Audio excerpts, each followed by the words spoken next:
Shamans are pretty much useless without our overspirits to guide us. Well, not completely useless, but we are much more powerful when we have our overspirits by our sides. The catch is that Lala is anchored to my pet rabbit Jade, which means I have to haul around a rabbit everywhere if I want my overspirit's guidance. That made for one very hectic afternoon at Chinese school, in which the principal lost her head over me bringing a rat to class. Long story. With Lala's aid, I'm able to use magic to protect the human world from spirits.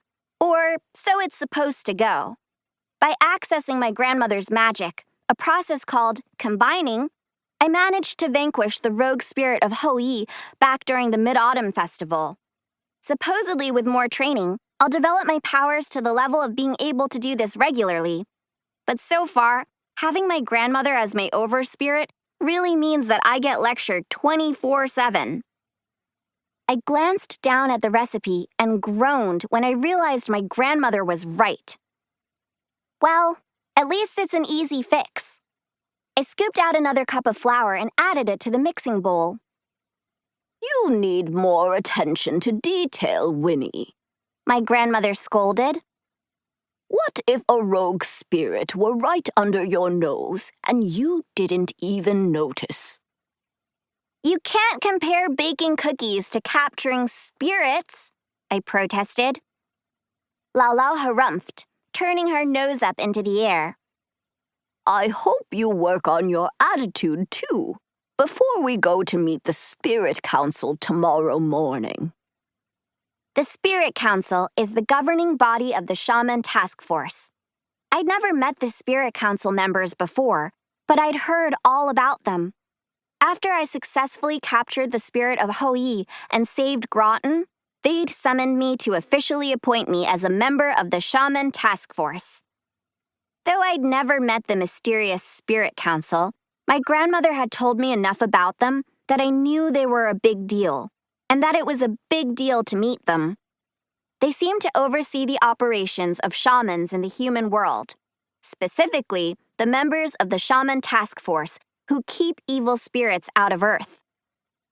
Did you hear me, Winnie? You'll have to be on your best behavior to make a good impression on the Spirit Council. I got it, Lala, I sighed. I was trying to relax by baking these cookies, and she was totally killing the mood. Humph!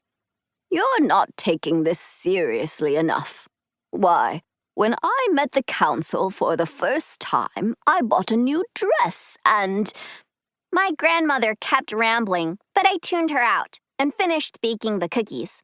It was easy enough to pretend I was listening by throwing in a, "You're right," or an "Absolutely," here and there. When the cookies were finished, I let them cool for a bit before biting into one. How is it? Lala asked, looking at the cookies somewhat wistfully. Now that she was a spirit, she couldn't taste non-magical human food. She'd been a renowned chef when she was alive, so I knew it had to be torturous watching me eat food all the time. I smiled. Absolutely delicious. The next morning, a little before 10, I dressed in my nicest pink sundress, black cardigan, and black flats. You look nice, Lala said approvingly from behind me as I stared at myself in the mirror. I look like I'm going to a piano recital, I grumbled. When I walked downstairs into the kitchen, my sister, Lisa, was sitting there eating her usual breakfast, a bowl of sugary cereal. She glanced up and did a double take. Whoa, what's the occasion? She was dressed in her typical gym attire, which meant Lululemon from head to foot. There's no occasion, I said, as I grabbed a granola bar from the pantry. I don't look any different from usual. Yes, you do. Usually you look like something the cat dragged in. Thanks. Well, if you have to know, today I have a very important meeting with the all-important Spirit Council to discuss how I'm going to use my superpowers to save the world from a bunch of evil spirits.